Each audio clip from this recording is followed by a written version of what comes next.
All right, we're gonna try this motherfucker again because I fucked up some shit.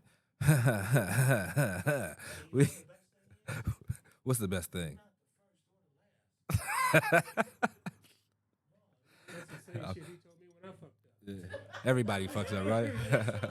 We got Converge Media CEO Omari in the building. We're gonna get this show started. Everybody like, share, subscribe, do all that good shit. We in here popping it.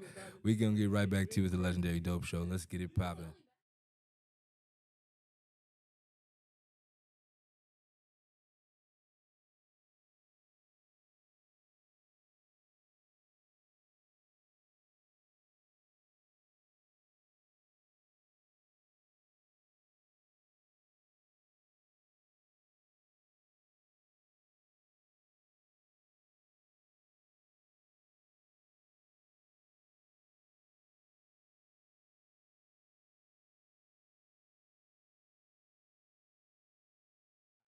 Okay, ladies and gentlemen, it is time. It is time.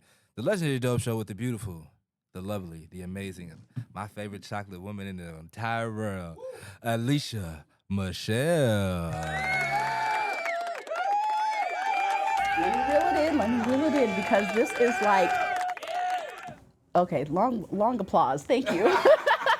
Okay, so this is like really a full circle moment here because, everybody has kind of witnessed what I have done with Legendary AF and me manifesting getting Converge Media to come cover the event. And we have the guy, and I did not even know you were the guy until I started looking up your stuff. Like, this is the guy. Everyone's like, we're trying to get Converge to come and do our stuff and come to our events. This is the guy. So you guys make sure you guys follow him. We have Omari Salisbury in the building. Big O. What's How happening? you feeling? Man, I feel fantastic. First and foremost, can I actually tell you how I feel? Yes. First and foremost, man, I'm like ecstatic to be here in your studio. Man, so happy to be here in Tacoma 253 Stand Up. Period. This studio is so dope. El Rock over there doing his thing. Yes. You know what I'm saying? The whole crew is here.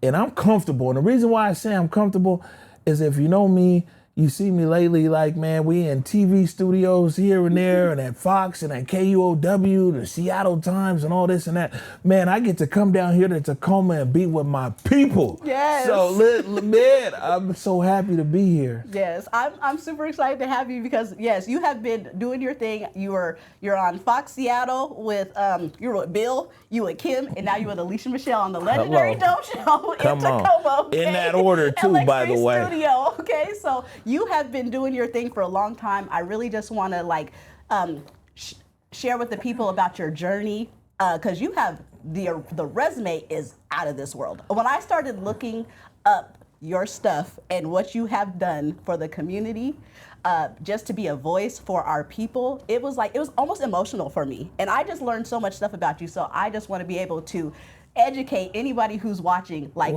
we're really in the presence of greatness. Like, this is like no joke right here. So I just want to talk about like the beginning, the journey, and like where you're going next. We're going to talk about the Big O show. We're going to get to know you. So I just want to thank you again for this is like really an honor.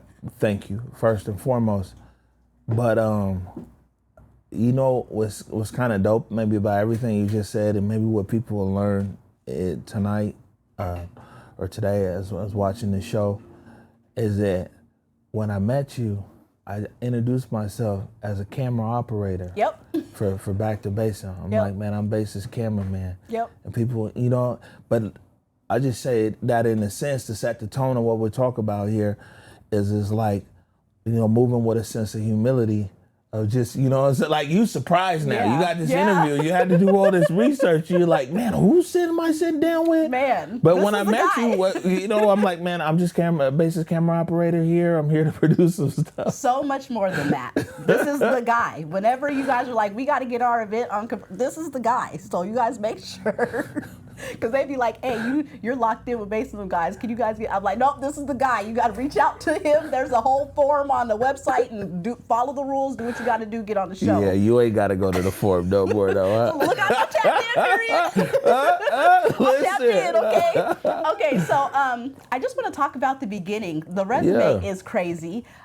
Did you always know that this is something that you were destined to be and what you were going to do? Man, so let me tell you something. I didn't realize that I was gonna end up in media, and it is important though, like to say, especially the young people that are figuring it out, is like if you're passionate about something, that might be where you end up. Yeah. Because like I wrote my first book when I was 5 years old, and I was on the school newspaper in college. I was on college radio, WRVS 89.9 ECSU, Black College Broadcaster of the Year, by the way.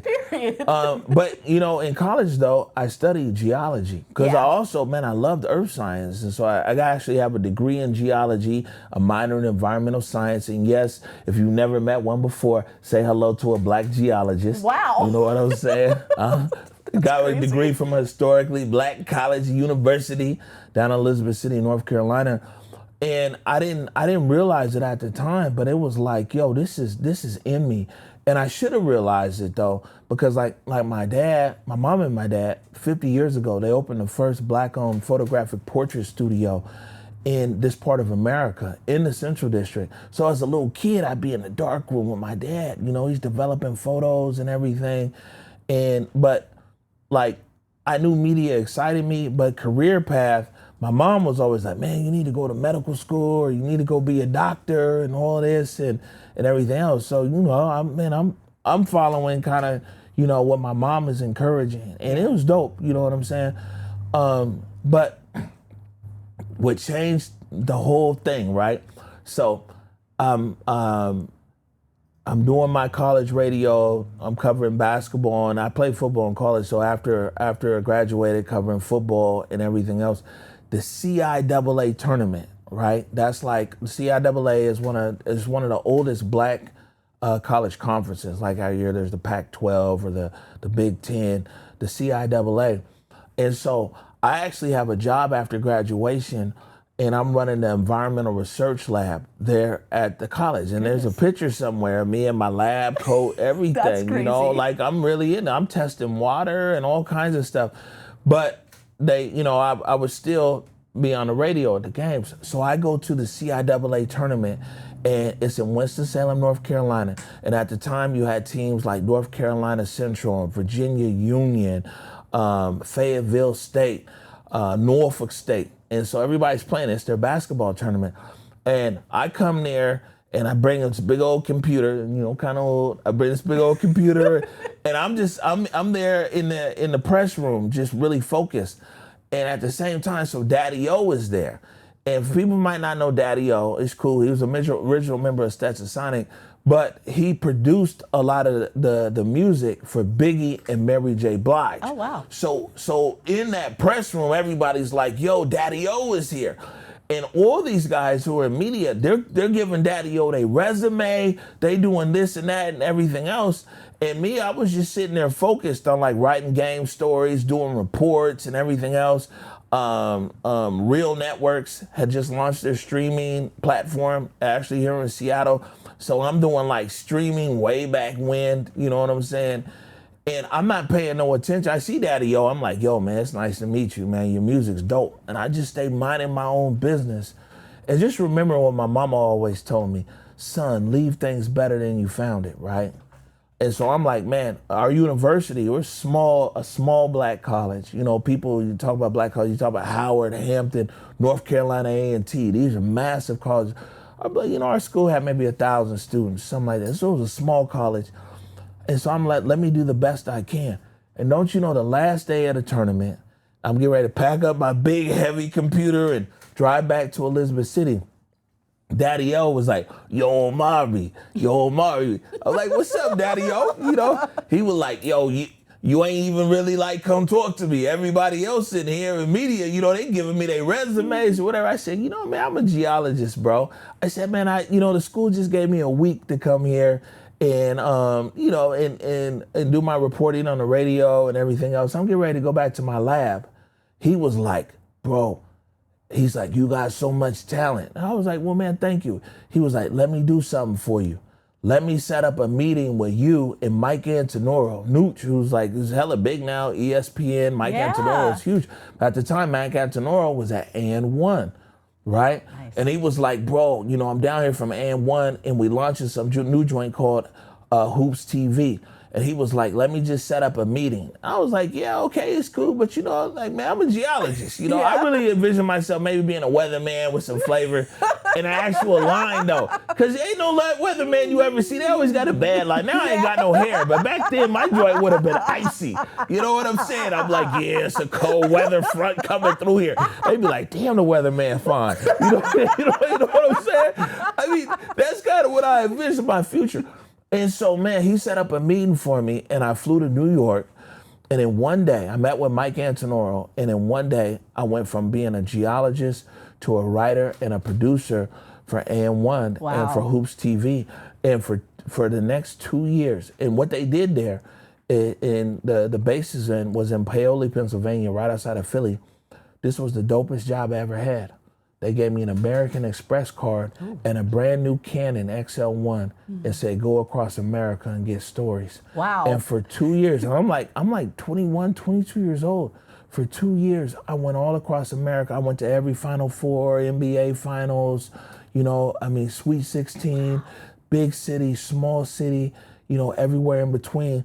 And, you know, a lot of the stuff people saw, the AN1 mixtapes and Ball Above All, like I was on tour with the Rucker Park guys, with Future, I'll Be Right Back, all these guys in big cities, small cities across America, right?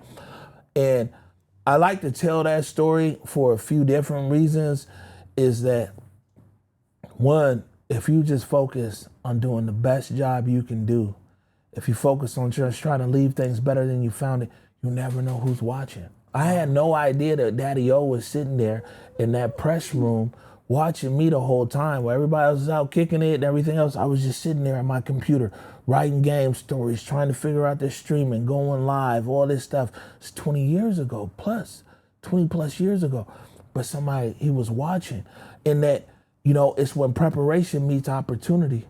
And I got the opportunity, I flew up to New York, and in one day, my career changed from being a geologist to being a writer and to being a producer and ultimately, you know, filmmaker and everything else. Emmy award winner. But yeah, you know, I mean, it came a few.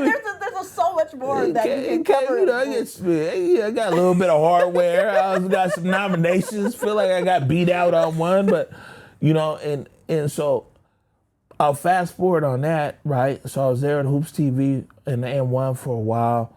They were really ahead of their time, to be honest with you, because the way that people consume content now, back then, you know, internet was slow, you know, GPRS, LTE, it was crazy. You know, you really had to be sitting at the crib with a computer, right?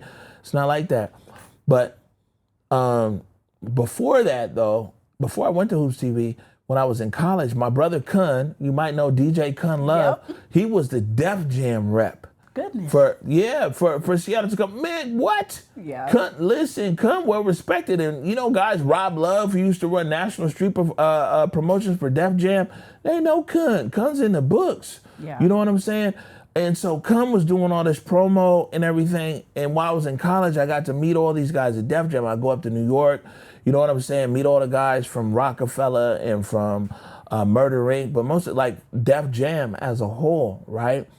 And so that relationship and knowing all those guys and, you know, helping out with radio promo when they come down there to Hampton Roads, Virginia and all this stuff, guys out in Seattle kind of knew that I knew people, right? And so then my man was like, yo, I'm trying to bring Ja Rule to Africa. And I was like, and Kun passed on it, right? Kun was like, man, I ain't got time for this. But you know me, I'm like, man, you know, figure it out. And so that opened the door, and ultimately we did bring Ja Rule to Africa. It was like a decade later. But yeah, Ja and all kinds of people, they came over there, right? But so anyway, I leave AN1. He's like, man, selling me on Tanzania and Africa and concerts. And I was like, bro, man, listen, I don't feel comfortable talking to nobody over at Murder Inc. about no concert in Africa in somewhere I ain't never seen or been before. And so, man, I got on a plane. The trip now is fast, but I went from Seattle to Atlanta to Cape Verde to Johannesburg to Dar es Salaam. Oh my goodness.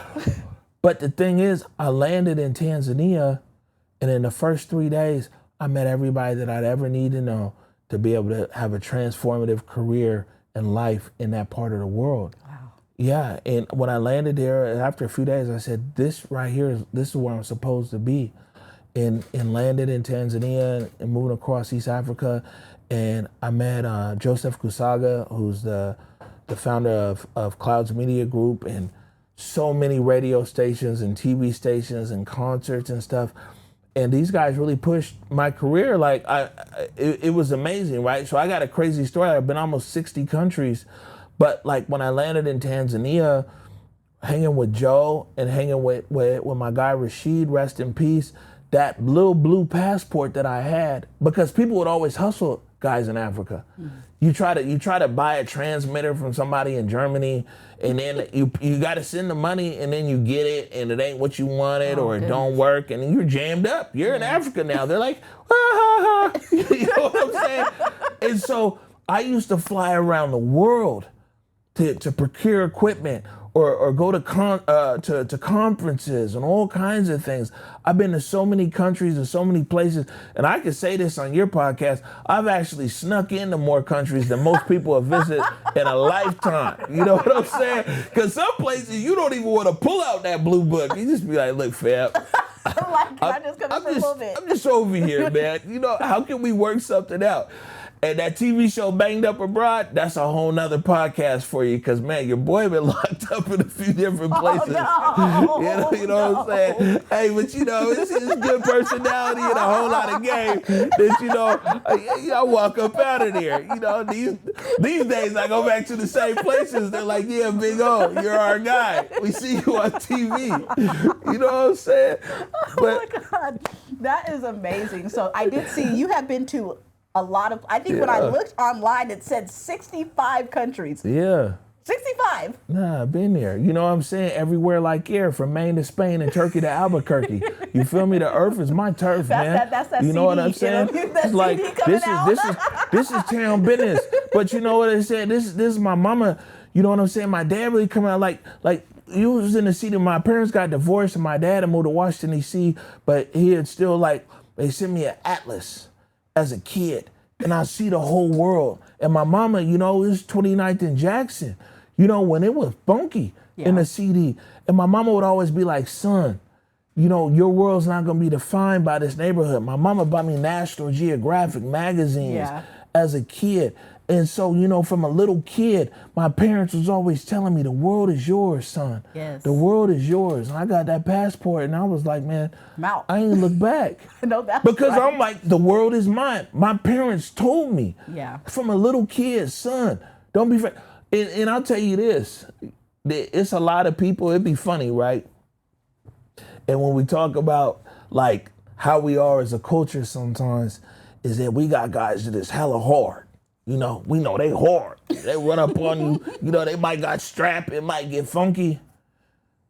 And I was having a conversation one day, and somebody told me, it was like, man, you know what? I know a lot of people that's hard, but nigga, ain't too many that's brave enough to get on a plane and go to a country where you don't know nobody, don't speak the language, and still come back with a deal. Yeah. You know what I'm saying? A lot of people would be scared. Be scared to be like, oh yeah, you know what? We got a flight for you here to Yemen, or we got a flight for you here to Oman. Oh, you don't speak Arabic? Yeah, you don't know nobody there. You don't know no man. There's so many countries that I landed in around the world. I ain't speak the language. I didn't know nobody there, but I knew there was an opportunity. Did I always win? Did I always come home with opportunity? No. I like to tell people that the flight, you know, I lived in Dubai for like 4 years. Wow. Abu Dhabi, I launched a TV station there, you know, in the Middle East. But before that though, you know, I tell people that flight home from Dubai to Seattle, when the nonstop started, it was 15 hours.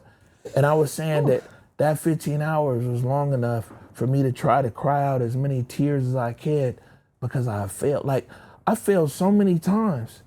And to be able to come back home, you know, with grand ideas, man, and see, I'm gonna be overseas and I'm gonna do this and that, and I'm gonna be in Istanbul, and it's gonna work like this and that, and it ain't work out. And we'll come back home on that long flight, and you sitting there in the window, hoping ain't nobody watching, and you crying those tears, and you go back to your mama basement, and, you know, them words of encouragement, son, it's all right, it ain't over, and all those lessons learned, and then you muster it up, and you figure it out, and go back overseas and battle it out. And man, it was years of that before I had a breakthrough, you know, internationally, and being able to make moves. And it went from like those kind of tears to actually like going to the south of France to, you know, to Cannes, and, you know, signing a deal with Simon Cowell for East Africa's Got Talent. Nice. You see what I'm saying? Or going to MIP and all these kind of things. You know, it was years of flying in the back of the plane by the toilet, or just being happy to be on the airplane. Yes. To then Ain't being no better like, feeling than being on the plane, man. that I'm up here, I'm up here in the front, or to the point that it's like seeds planted decades ago.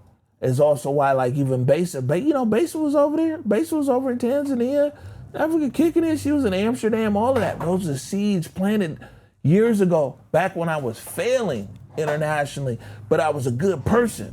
And so people was like, yeah, we're rocking with you. And so even like last year, I might get on the plane here in a little bit. My dude, Cecil Hammond in Lagos, Nigeria, Flytime Entertainment, you know, he's the one who started the Flytime Festival 20 years ago. Wow. That they call like Daddy December, and everybody wants to be in Lagos and all this kind of stuff. That's my man's. So for every year, you know, I was over there last year. Wow. in Lagos and everything else. Also, it's crazy. This is live, but I have to put it somewhere. You know, I mean, he's my man. Like, you'll see pictures of me with Aliko Dangote, who's the richest black man on earth. Ooh. From Nigeria. Yeah, you know, just popping it on his boat in Lagos. Like, we could do a whole episode on, man, my adventures on the continent, and it will be mind-blowing, because some of the biggest bosses and boss moves, my first time on private jets and all this kind of stuff, everything was over there in the continent and just moving it.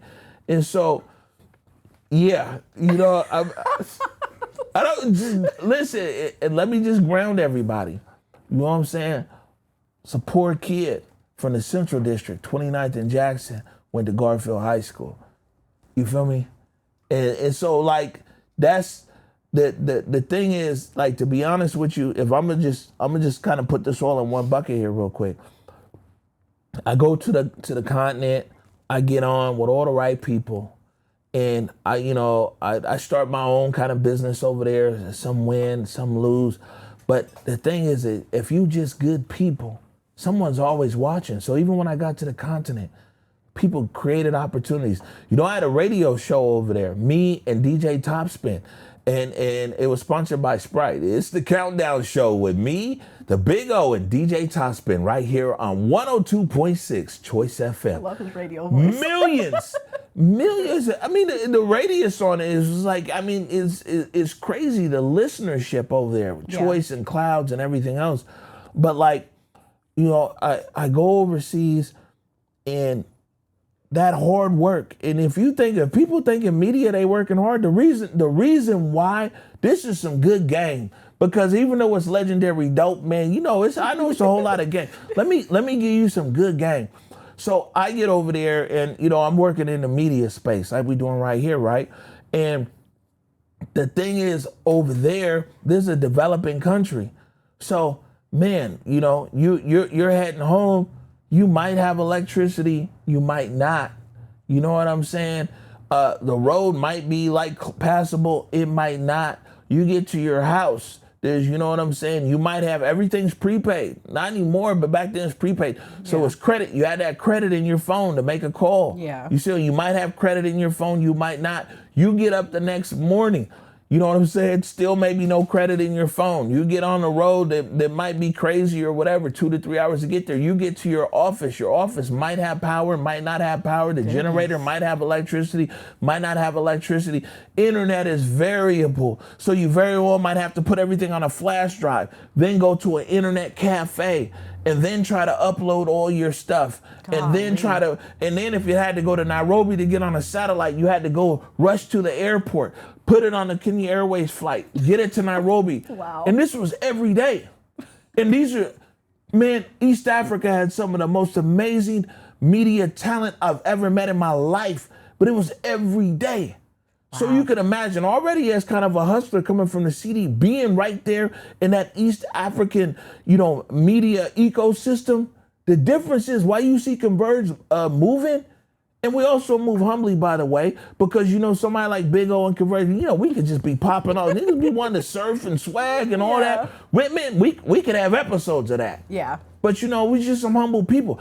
But the reason why people see Converge move the way it does is because I never forgot how hard I worked on the streets of East Africa, in Tanzania, in Nairobi, in Kigali, in Kampala, in Stone Town, Zanzibar, to get it done. And it was every single day to be able to stay in this hustle. So I came home, I'm like, shit, everything works. The internet's Half fast. the obstacles are gone. All this stuff is here. I'm like, shit, I would be crazy to now reduce my work ethic to everything else. And so we move. I tell people I grew up in an African media house. Yeah. And I really mean that it was the media professionals on the continent of Africa who really taught me how to move in the best way. And still, when you can't, like here in America, there's these possibilities of dreaming big and connecting the dots. At the time there, man, it took a lot. And so to be around people who continuously would dream big every single day, it's like, come on. I come back home to the town, I'm like, oh yeah, I can do this. Yeah. And a way of doing it above everyone else, because I feel like that situation, someone going over there and having all those obstacles, they would literally cry and quit. And it instilled something in you, and it has definitely showed with what you have done with Converge. It has showed in your journey, because, like I said, I did the background, and I'm like, wow, this is really impressive. It was almost emotional for me to see how many great things that you have done, just to be someone who speaks for our community. And so you, I want to fast forward a little bit and talk about 2020. Yeah, and so we won't stay there too long. Okay. It's still a lot of trauma and PTSD. I was just in court the other day around the civil trial of Antonio Mays Jr. But while I'm on here, I'm gonna pop my shit, and I think that it was some bullshit that the judge and Antonio Mays Jr. civil trial, we found a tape of Antonio Mays. I didn't even realize I filmed 5 years ago. And to bring people up to speed, there was 2 murders in the CHOP and 3 murders altogether in the Seattle protest.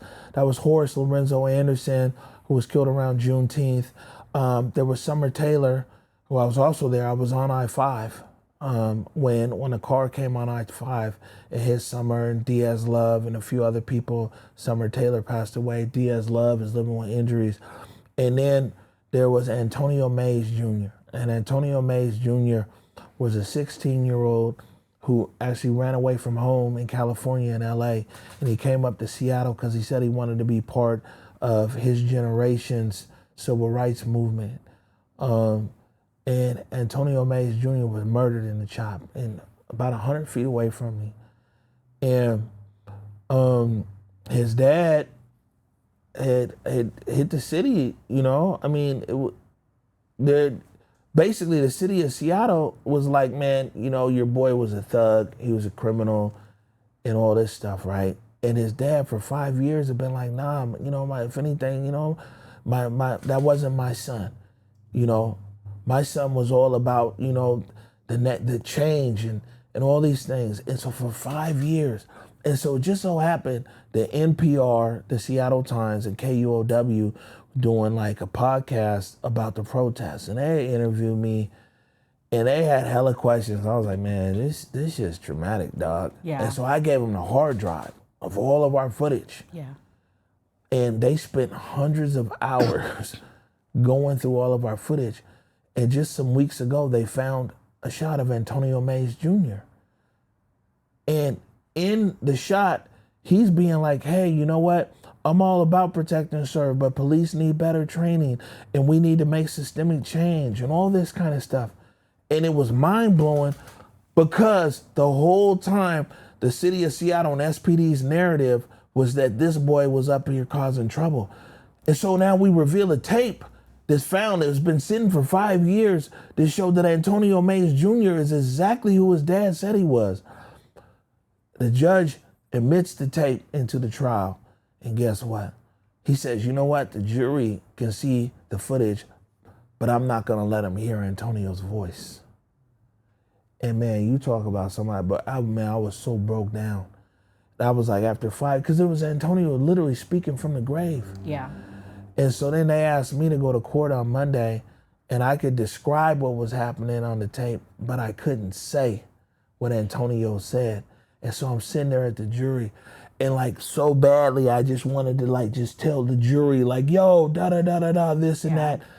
And I don't know how that trial, man, you know, I'm praying for Antonio Mays Sr. and everything else.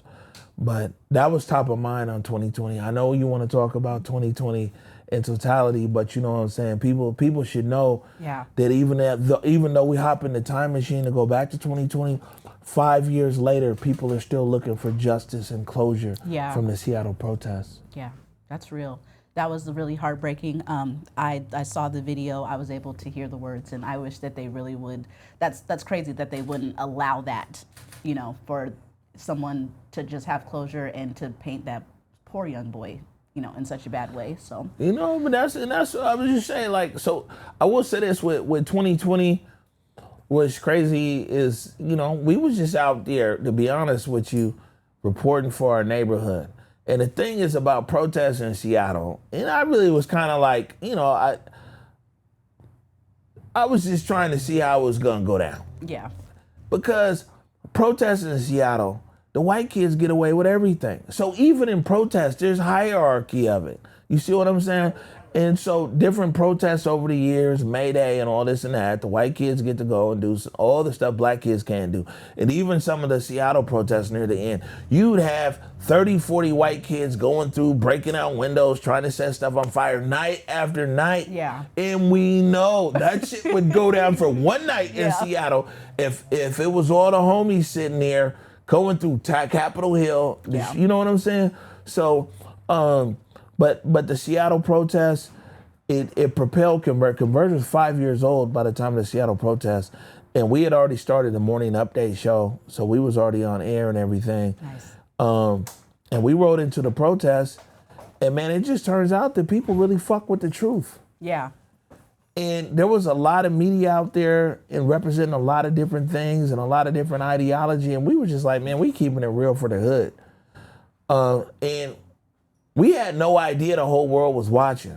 Yeah. Like, we was days into it where somebody was like, hey, man, you know. The whole world is watching. You guys had like 700,000 people on the stream. I was like, nah, man, it's just our neighborhood. Wait, morning update show, we get like a few hundred because we're talking to the neighborhood. No, the whole world. And covering that, it was like the mainstream media and the streets have never recovered from 2020 because the mainstream media, they took everything SPD and the city was saying, hook, line, and sinker. And they were basically agents of propaganda for the Seattle Police Department. And Converge was one of the few platforms that would be like, man, the police are lying. You know what I'm saying? We're here, we're on the ground. And because the mainstream media reinforced everything the police was saying, that's why when it got funky out there in the protests, the mainstream media got pushed out. And Converge was one of the only media that was in there.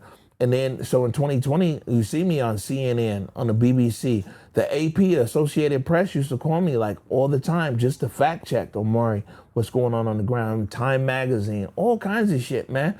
Like, all over the world. Like, all man, over Converge the world. It was all was over the big. world.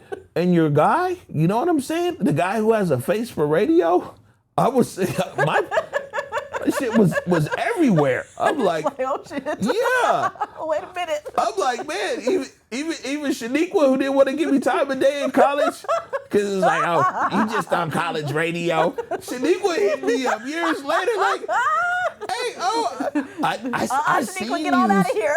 Yeah. I'm like, ain't that something? But because we was just out there keeping it a buck, you know, like something interesting happened, right?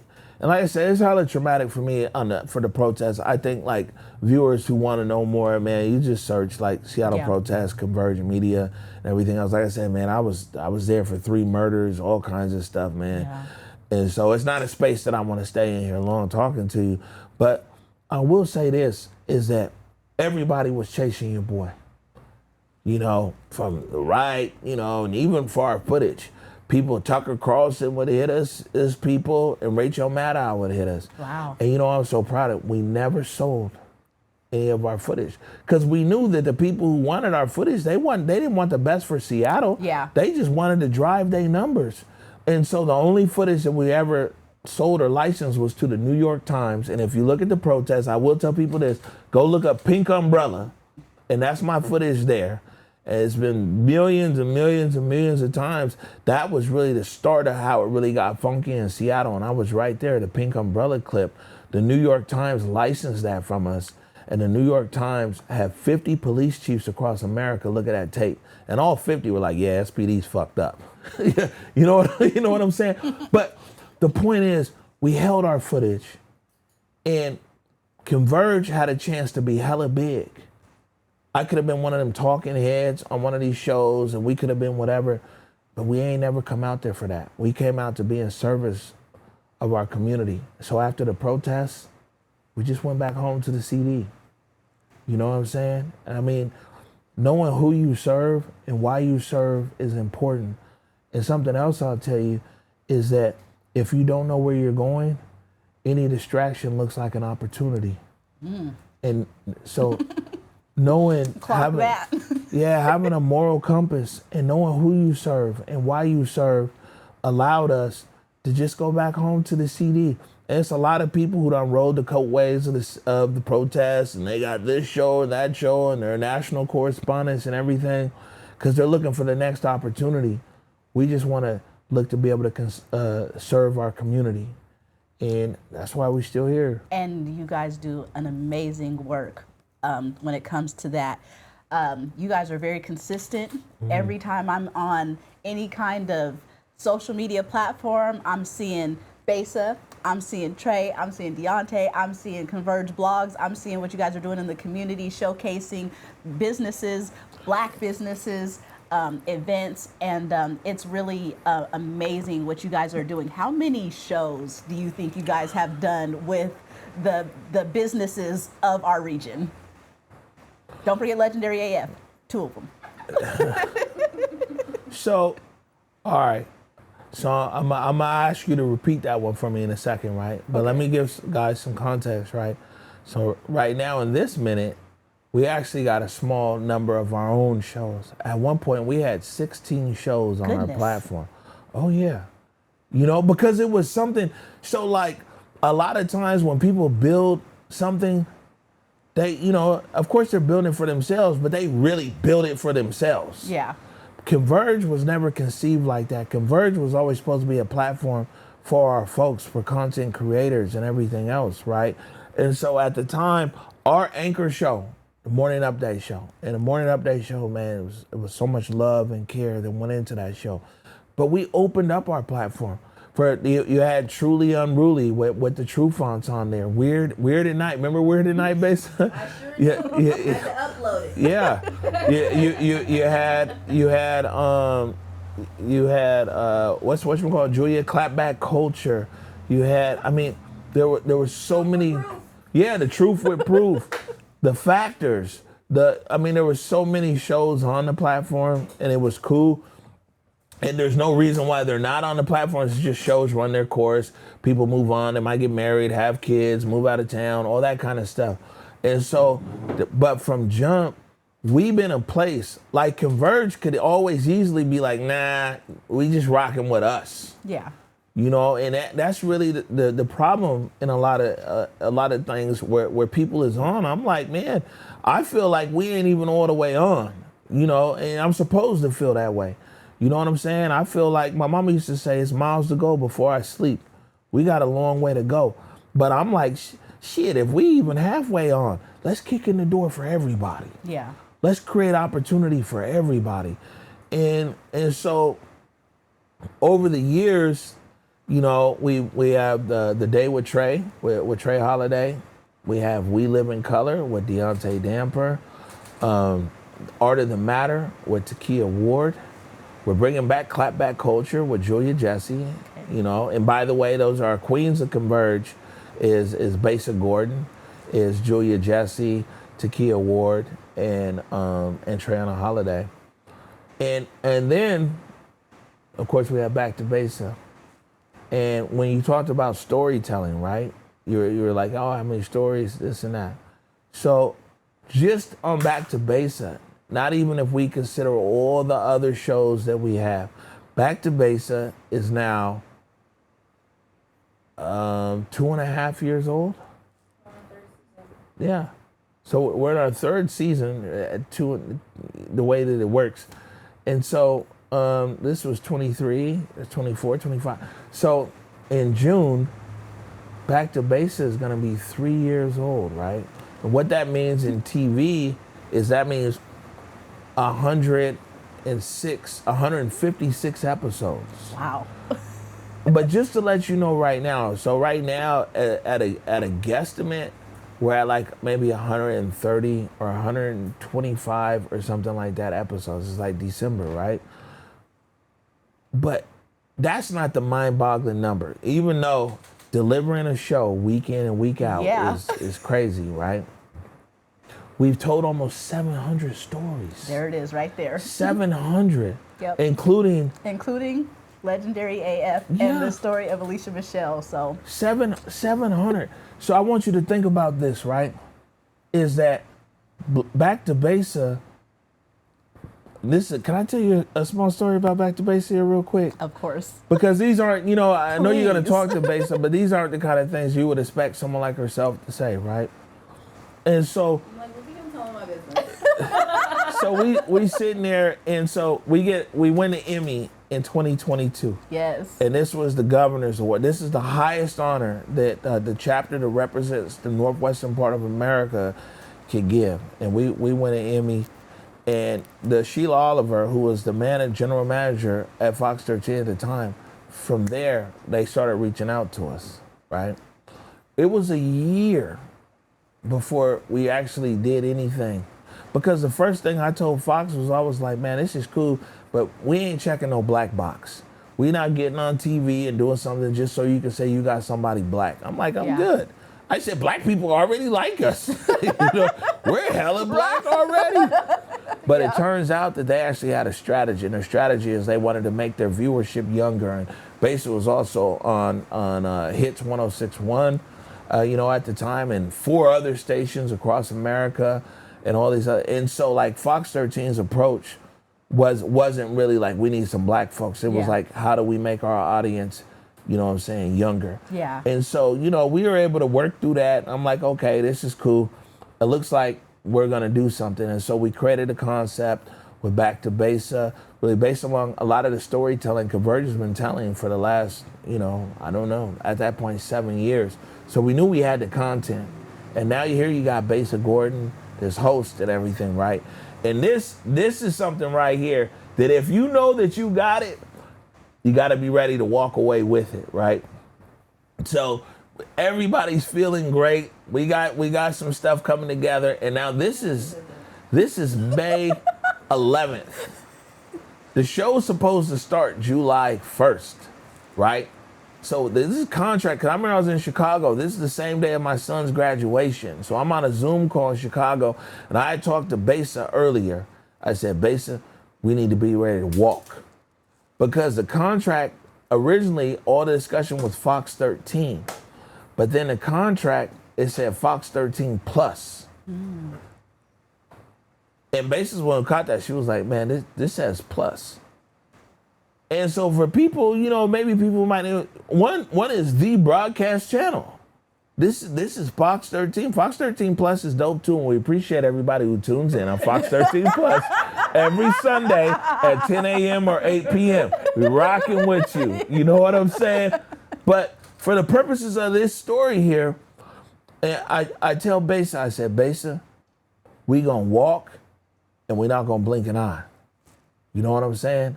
But I said, we not going on a goddamn Plus channel. Right. And so we had a meeting, the meeting starts. And I immediately bring this up. I said, man, this is great. Everything, and by the way, everything before then and since then with Fox 13, we are our Fox family. Yeah. It's been great. So I'm in a meeting, and I said, you know what? Besa Gordon is a star. Period. And is. And I said, why would we put our star in the far reaches of the universe where her light can't reach people's eyes right here on this planet? I said, we absolutely are not going on the Plus channel. And I said, if we're not going to be on Fox 13 on the broadcast channel, we're leaving. Because I said, if you put us on the Plus channel, you're going to make us apologists. We're going to be your PR firm. Oh, that's cool. We see you on Fox, but why you guys on the Plus? Or you know what I'm saying? Or you guys say, hey, man, they kind of dealing with black people, but they not. They put you on the Plus. I said, you guys, we going to spend all of our time apologizing for you. I say either Besa Gordon or Star goes on the broadcast channel or we're leaving today. Sheila Oliver, she's a boss. She's now just retired. Sheila Oliver was like, okay, I hear that. And what Sheila did is that 10:30 spot on Fox 13 Seattle preempts national programming. That 10:30 slot, why it's right there, and there's also a replay on the Plus, is because Fox 13 Seattle preempts national programming to make sure that Back to Besa is there. You see what I'm saying? And now we got two. It's actually played 3 times a week now. Nice. You know what I'm saying? But I bring that story up because it's like, if you really believe in something and people be sitting there on these deals, like, oh, I got this deal, but they want me to do this. Man, I'm like, you know what? Me personally, and as a company, discovered Besa Gordon. We cultivated Besa Gordon. We developed in Besa Gordon. Now, the Besa's at our own track as well, but as a company, and that's why I say, you're not going to convince me that Besa Gordon ain't a star that can shine so bright here. You're not going to relegate her to the far reaches of the universe. People like, how do I get the Plus channel? Where I got to tune into? Everybody know how to find Fox 13. Take 'em to church, and also the Plus people, clearly you know how to find it too. Thank you. I appreciate you. But when you believe in your people, that's how you got to move. Yeah. When you believe, but also it's a trust from her too. Not one time was she like, well, I would just be happy to kind of be on TV, or, the Plus is cool with me or whatever. No, F that. We moved together. Look, I'm hype. we moved together 100%. I said, we're going to walk out this room here today. And either we walking out with a deal on broadcast, or we walking out and we just going back to our studio. But, keeping it, when people talk about 10 toes down and keeping it 100 and standing on business, stand on that business to where here's your opportunity to now, with somebody like Besa, who since she was a little girl, was like, I always wanted to be, especially on TV, but specifically at the time it was called Q13. So now you got to think about that. She's, for years since she was a little girl, been like, man, I'm going to be on Q13. And here's the deal right in front of her. But you just got to be on the Plus channel. And so for her to be like, nah, man, you know what? We moving together. You feel me? And the thing with Back to Besa is, what's so dope about it is Converge. A lot of stuff, like, we've been making stuff for years, right? But Back to Besa, Besa Gordon in particularly, we're able to hold this mirror up to our community members. And not only just here in Seattle and Portland and Anchorage and Spokane and Boise, in Yakima, Tri-Cities, even in Vantage. We see you up there, you know what I'm saying? And it's a mirror that our people have never seen before themselves. This show puts paint where it ain't. Yeah. And the uplift is real. And imagine 700 stories. Now, like you said, you've had 2 on yourself. Imagine that, 700 100 That's a lot. of those stories. Yeah. Yeah. This shit ain't easy. Yeah. But we just make it look good. And Basa Gordon already fine, so she just Period. already look good. So it's not difficult for her. But for the rest of us grunts that actually work on the show, you know what I'm saying? The rest of us grunts that actually be sitting there, in the mud and editing and writing and clipping and graphics. This ain't no easy feat. It's a commitment. And that Converge, if someone was to ask you any word, commitment is the number one word. Yeah. And there's even people at Converge, I look for commitment. When people are like, man, I'm trying to do something with Converge, this and that. I want to know, where else in your life do you have a commitment? Even if your commitment is like, man, every Thursday at 4 o'clock, I go to my gardening club meeting. Okay, that means you have a commitment somewhere in your life. Because, I'll take somebody, I'll take somebody who work at Jiffy Lube who don't know nothing about media. But if they got a commitment and a passion, I can teach them everything. I don't want somebody who knows everything, but don't have no commitment, don't understand our culture, being able to deliver for each other, keep our word, uplift each other. So as crazy as it sounds, we're a media company that don't be really looking for media people. We look for people whose values are aligned, because we can teach them all these other skills. Yeah. And that's why you see the Converge. I tell people all the time, I feel like we a record label, but we a record label, and it's real. You see, go look at the Big O, go to my IG, go to Basic stuff. We move like a record label. Everything we do is like a press run, like we just dropped an album. Yeah. You see what I'm saying? Yeah. But we're small. We're very small. Because we all lean on each other, we love each other, and we don't ever want to let each other down. And we're committed to each other. And if you ever see that circle grow, know that the new person in the circle, we got a new guy in the circle, Gil, but he believes in the commitment of what we do. We're very small, and as somebody like Converge, we could turn on a switch and the swag be on 10. Yeah. Believe me.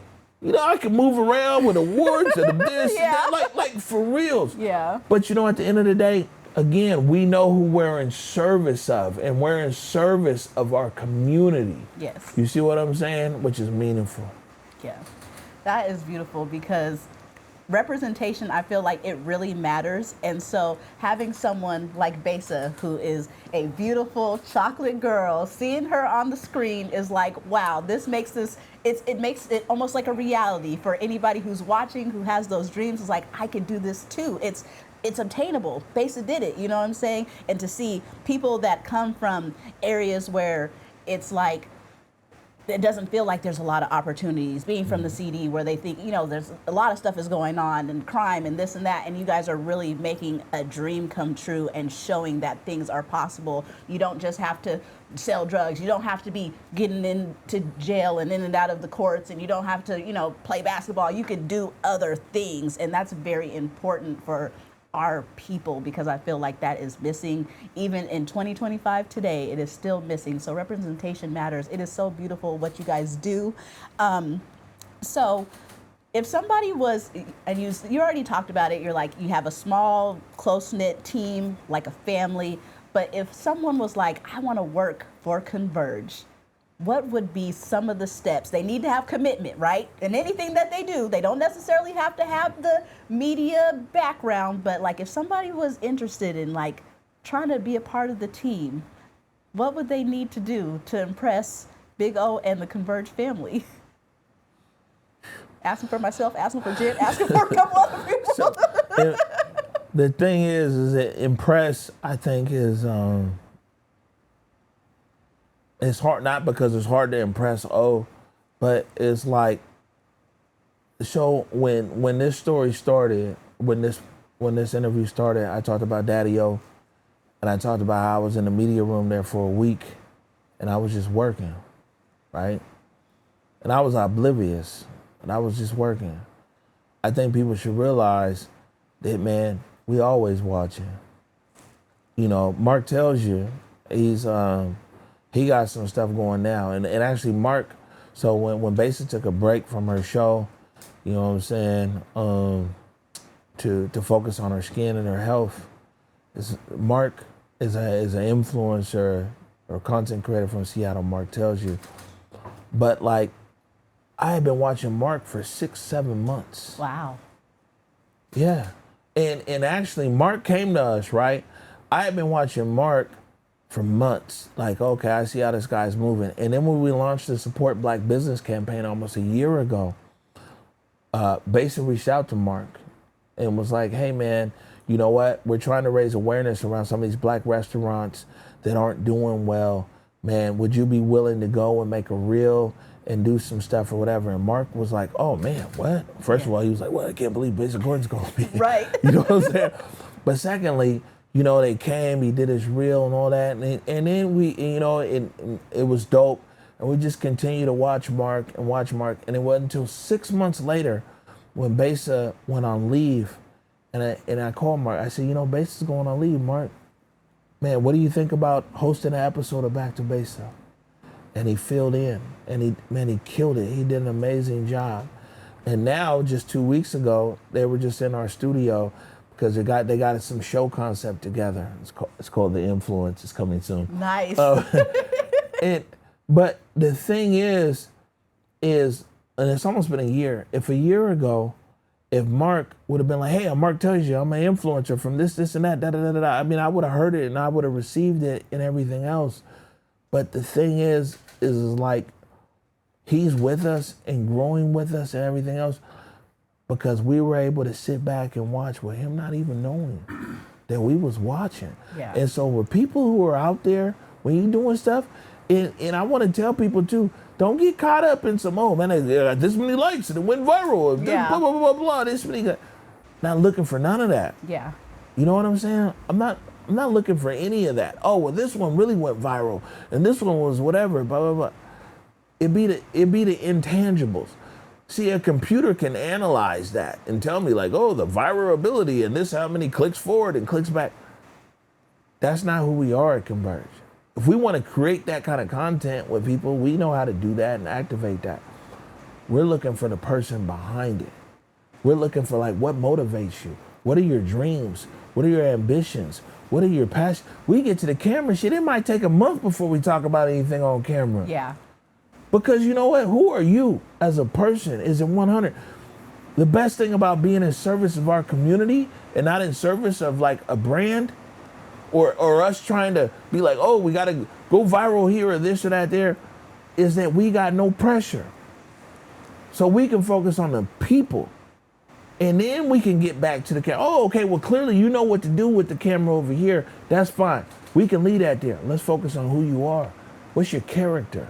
What's your heart like? Yeah. How do you get down? Yeah. You feel me? That's the best way, like with Converge. And I want to tell you, speaking of you, is that the reason why we here today is because what I get from you, I could be wrong, right?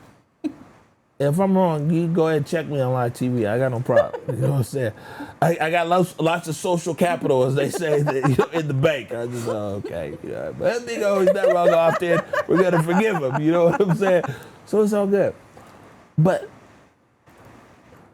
checking you out, I get the feeling that like somewhere deep in you, you're actually an introvert. Yes. But like you convinced yourself to live out loud. This is true.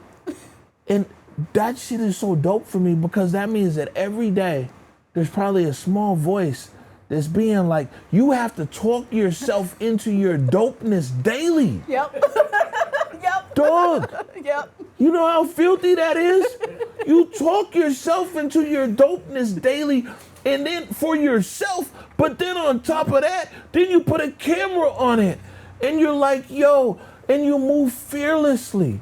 Thank you. Like, my nigga, I'm fucking with you the long way and not the wrong way. Thank you. It's that right there. That you wake up every day and be like, man, you know, I just want to be chilling over here and da-da-da-da-da. But you're like, you know what? Life is amazing. I deserve to live it out loud. And I'm going to live it out loud. I'm not going to let the small voices stop me. I'm going to live life out loud in my own kind of way and in my own kind of style. And I'm going to do the things that I want to do. You know what? And even if I fail here, I haven't failed in life. I'm going to pick myself up and I'm going to do something new. And guess what? I'm going to surround myself with people who believe in this journey of living out loud. And we're going to take it and we're going to do something and we're going to disrupt the market and we're going to do some amazing things. That, my friend, is when I think about you. Thank you. That's why I'm here on this couch. You almost made me cry there for a second. Not too much, oh, not too much. I'm just saying, that's why I'm here on this couch. That's very so sweet. Thank because, you. man, I don't see, we all in marketing. This flyer. Thank you for the nice flyer, TC. I'm on the flyer. See the marketing. I see all of those things. Everything. I see it. But imagine the disservice I would do for you if that's when my vision stopped. You see what I'm saying? My job is to look past all of that, to peel back, to see what's really happening. And so, that's why we here. Man, I don't be going out, not because I'm Bootsy. I'll be here, Listen, I was at the nail shop when you called me, and I looked at my phone, and the lady had my hand, and I said, no, give me, I need to answer this right now when Big O is calling you, answer the phone, okay?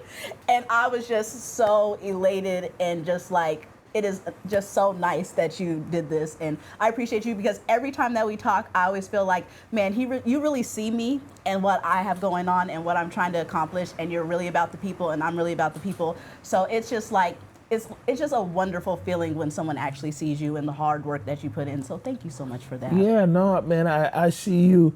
You know what I'm saying? I see El Rock. I see this space here. And what people need to understand is like this is commitment.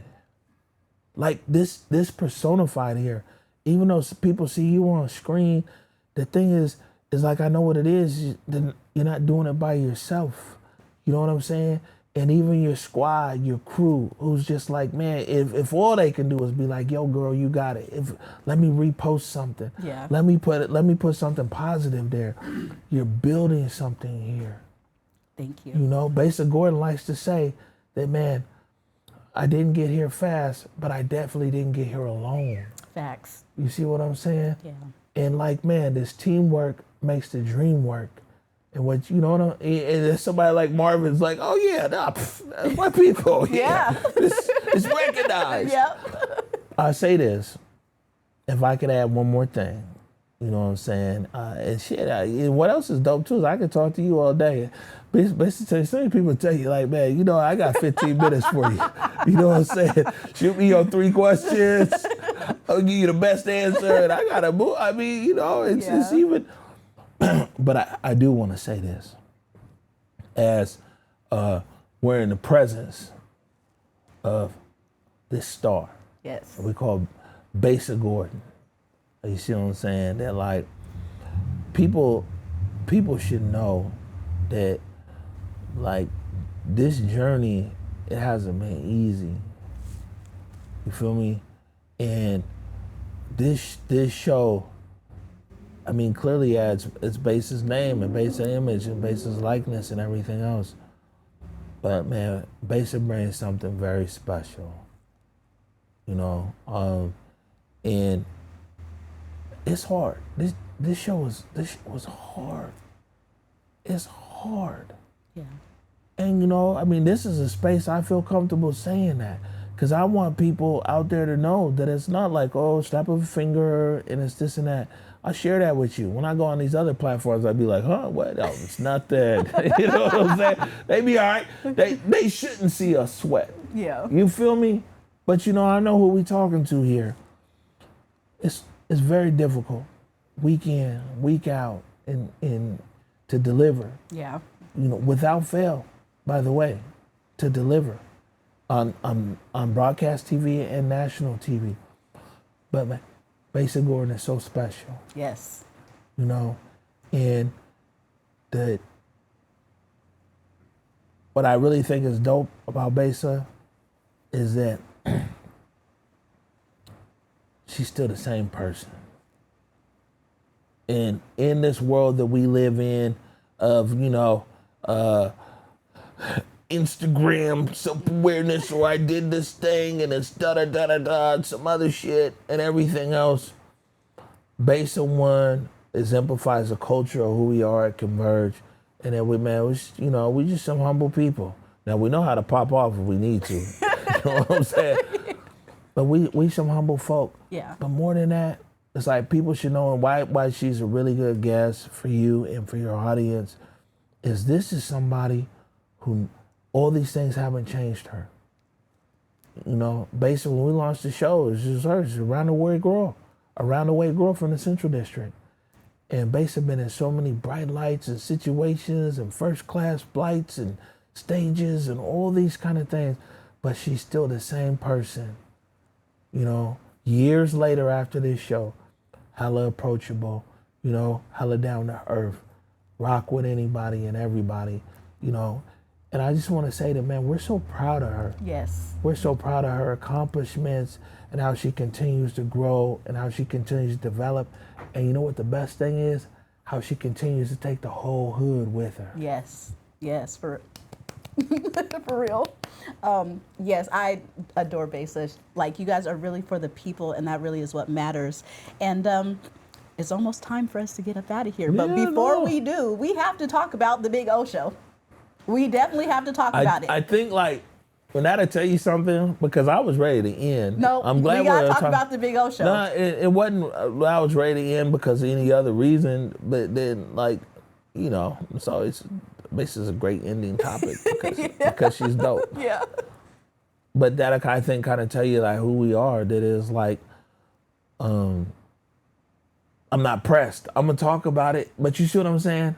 I'd much rather spend my time uplifting everybody else than myself. But I'm gonna be a joyful receiver. Yeah, because we're gonna talk about the show. So, the Big O Show. You know, we had the morning update show years ago. I talked about it, and the Big O Show is like when we bring in news and information back.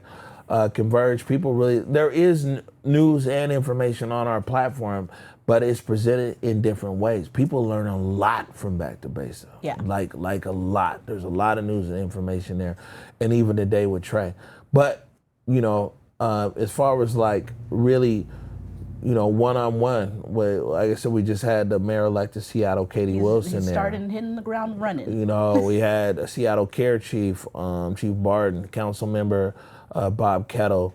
I've got Mayor Harrell, you know, because I want to talk to him, even though he's on his way out, man. You know what I'm saying? We want to talk to him and hear about it. But then also it's a lot of reporting that's actually on our site now as well, whereweconverge.com, where we're really getting back into community and community news stories, call to action and everything else. The Big O Show is that, and the reason why it's the Big O Show, and I thought about it because I really don't ever want to show with my name on it. You know what I'm saying? It can only be like one, like Besa. You know what I'm saying? I mean, but morning update or the news shows are highly structured, and they should be. Yeah. You know, but the Big O can do kind of everything. And so you might catch me in the studio, on our studio, or you might catch me over there at Fox, or you might catch me like right here, or in the hood, or in community, or whatever. And so I wanted a show that matches my personality. You know, yeah. We do pre-recorded studio shows. I go live from my desk in our studio. You know what I'm saying? Some stuff might just be written, some stuff's photos, some stuff's whatever. You know, sometimes I just want to kick it and be like, where does Zawadi at? You feel me? But all of that fits into the Big O Show. And so, like, if people want to get news, information, and still just really be heard from the turf, you know, that's the best thing. Is like, I always want people to know, and like I just said with Besa, is like, man, you know what? We get it from the turf.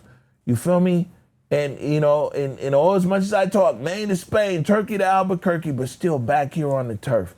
And so when people want that street level perspective from somebody who you know could pop off in the boardroom or pop off at City Hall or at the state capitol or anything else, but can still come and chill with you and Big Mama and them while she over there doing her cataract medicine. You know what I'm saying? Like, and so that's, you know, that's what it is. And right now the best thing is it's organic. I'm letting it develop itself as to what it'll be. I do interviews when I want to do interviews. You know, because I'm the big O now, and that I'm going to stand on. You know what I'm saying? Everybody's like, man, well, how many days a week? At what time? I said, man, whenever I feel like talking to somebody, I'm going to put out an episode. Yeah. But my live, sometimes I just feel like talking to people, to our people. Yeah. And I'll just go live from my desk. So hybrid show, with studio show, pre-recorded. Live show and everything else, and whatever Big O feel like popping it, Big O will pop it, and in between, you know, catch people up from my desk. I'm gonna ask El Rock for some of this tape here, so I can go back and do a live show. Yeah. You know what I'm saying, and take some of that. That's how we help each other too. By the way, Absolutely. So you guys' you know, marketing is unmatched. I'm like, that's goals. because we're really a record label disguised as a media company, and when we pushing it like a brand new, and not this funny record. You know what I'm saying? I grew up in the heyday. You heard me talk about AM1. I grew up, man, Rockefeller Records, Murder Inc., Rough Riders. You know what I'm saying? Def Soul, where you had to push a record, when you did a media run, when you went to radio. So, like, for me, that is how we're pushing this. You see what I'm saying? And that leaves you a few options. You know what those options are? There's 3 options. Lead, follow, or get out the way. That's Period. it. You know what I'm saying? Because we coming. Oh my gosh, this has been so great. I want to, before we end this, what do you have, like, where do you see Converge in the next 5 years? Man, all right. So where I see Converge, this is complex, but I'm going to keep it short. Well, so I will say this, because on a personal sense, for me, because I have been everywhere, 65 countries, and launched TV stations in Dubai, and private jets, and hanging out with Simon Cowell in the south of France and China and all that, like, I'm good. Yeah. You know, but that's not fair for our stars. So me personally, I'm like, yeah, 5 years, you know, either this belly's gonna be bigger or, you know, or trimmer, one way or another. Okay. So me personally, like, I'm happy just putting our people on. Yeah. But we built a structure there, though, for the people who want to hit the stratosphere, kind of like a Besa or a Trana or our young people, or Mark tells you. Mm-hmm. And so what we want to do is we want to strengthen our relationship with national and international distribution platforms. We got an amazing relationship with Fox. So our deal with Fox is out of New York and LA. It's not with Fox 13 here in Seattle. So we got a deal with Fox 13. We have a deal with Fox First Run, which is the films. Nice. We got a deal with Fox Soul. And what we're looking for right now is we're in international distribution discussions for like Basis showing or content. Yes. It turns out people around the world love Basis. Period. And especially over there in the continent of Africa, you know, with those old relationships from years ago when I was on the hustle there, to put Besa and some of her content on DTT, which is digital terrestrial television, and also satellite television there, and some of our other programming. Now, as we see how the landscape is changing here and everything else, we really want to be able to position ourselves. We know that AI is coming and everything else. We want to just be able to position in that authenticity, because there's some things that the computer is just going to do great. But you know what the best thing is? We don't really rock with the computer at all. And because of that, now we know fools in other parts of our business, you know, AI and all that kind of stuff is there. But we want to continue to position this authenticity that is there. Yeah. You feel me? And so, but at the same time, being able to position all of the people, if you want to go big, if you want to do it, and lots of people come to Converge and they springboard. They springboard to places like Getty, or they springboard to a major league team, or they springboard into film school, like Vonnie down at USC Film School, or Tavis who's down at Wake Forest. The biggest thing that I want to say 5 years from now is that Converge is still a place that's creating opportunity for people who have a passion for media. Period. If I could say that in 5 years, everything else is going to continue to take care of itself. Man, if you guys do not know, Big O is like a visionary. He can, like, anytime I talk to you, I'm always inspired. I always feel like you just paint the vision, and I'm like, I can see it. I can just reach out. It's going to be amazing every time. And this interview was nothing short of amazing. For the people who are watching, where can they find you? What you got going on? Oh, yeah. What is this camera right here? Right there. Okay, so first of all, I'm everywhere like air. I'm Period. omnipresent. You Okay. know what I'm saying? You can reach out and grab your Yep. boy, you know what I'm saying, through the space and time continuum. You know, if you're limited to things though, like, you know, the internet and everything else, then you can go to whereweconverge.com. You'll see the big old show right there. You feel me, on social media. It's Omari Saul, Omarisal. And everybody else, you know, if you're on that next level plane, just, you know, tap in, telepathic, okay, incoming call. And we're going to communicate like that. But you see what I'm saying? There's not a space, place, or time that you can't get at your boy. I'm here for That's that CD looking, I'll never go away. you know what I'm saying? Come on, man. Hey. My mama used to always tell me, like, boy, I'm so glad you used that mouthpiece for good. You know what I'm saying? She'd be like, son, ooh, I'm glad that you use all them words that you know for good, son. I say, yes, ma'am. Well, thank you again. It has been an absolute honor. Thank you guys so much for tuning into the Legendary Dope Show. This has been very, very special. And remember, you guys, there are two things that never go out of style: being legendary and being dope. You guys have a good one.